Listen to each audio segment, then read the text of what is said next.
Okay, so for operation with our inverters, what we suggest first of all is setting up your energy storage mode. If you don't have solar connected to your system, you set it up via 001 to 2359.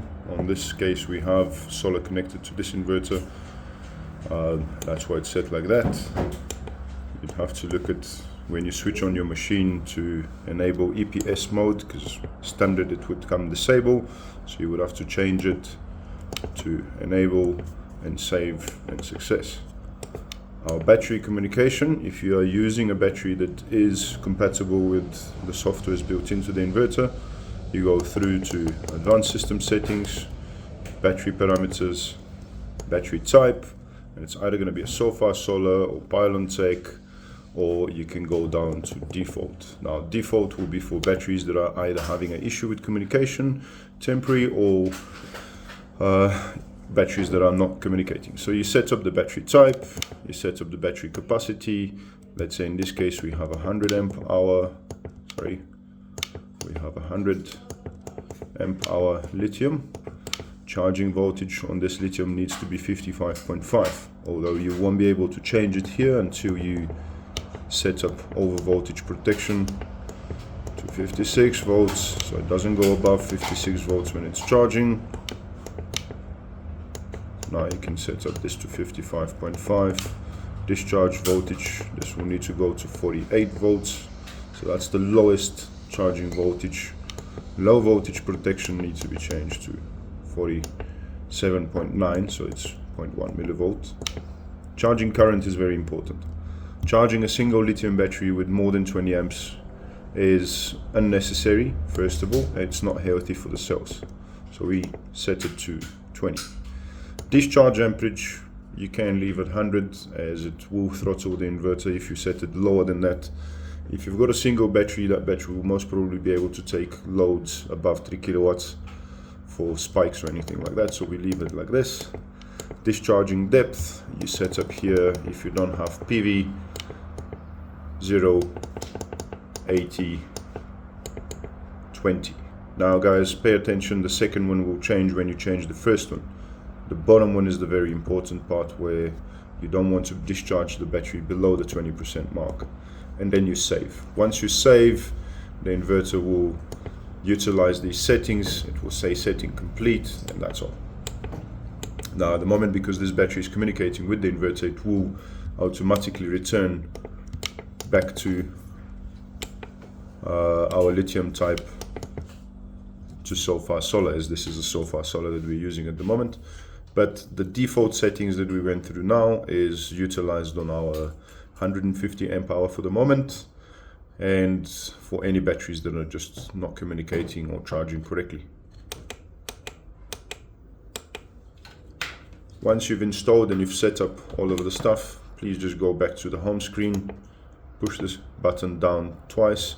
You'll be able to see if you're communicating. You'll be able to see the charged voltage and 99%.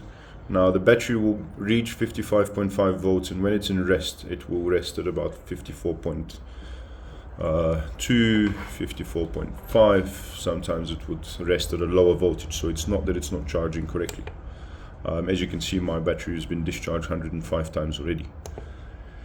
Once that is done, at the same time, if you're having any information or any faults or anything like this, like battery voltage low or whatever, or events, you can look at here. Normally your events will come like this. Pushing the enter button would translate, so you can see BMS-COM fault 1 was just now because of us playing with settings. Once you've done the settings and everything, please just go through feeding limitation, enable feeding limitation, otherwise the inverter will export power to the grid, and if you've got a prepaid electrical meter, it will most probably shut down your prepaid power. So hard limit control also needs to be enabled. Once that is done, your inverter is ready to set and to operate. Please do not change any further other settings. Parallel settings are only utilized when you have multiple inverters. With parallel control, you enable the parallel control, you set a primary. Once it's set to a primary, address needs to be 00 for the first inverter. Any replicas there forward will be 01, 02, 03, 05, 04, up to 06. So that's that. And then you save. In this case, we're not saving as this is a single inverter setup. Once you've set up everything, please just go through. Battery active needs to be enabled. Otherwise the battery sometimes would go to sleep and you would have loss of power when the grid is off. And that's basically it. Once all of the settings have been done, the inverter should be operating.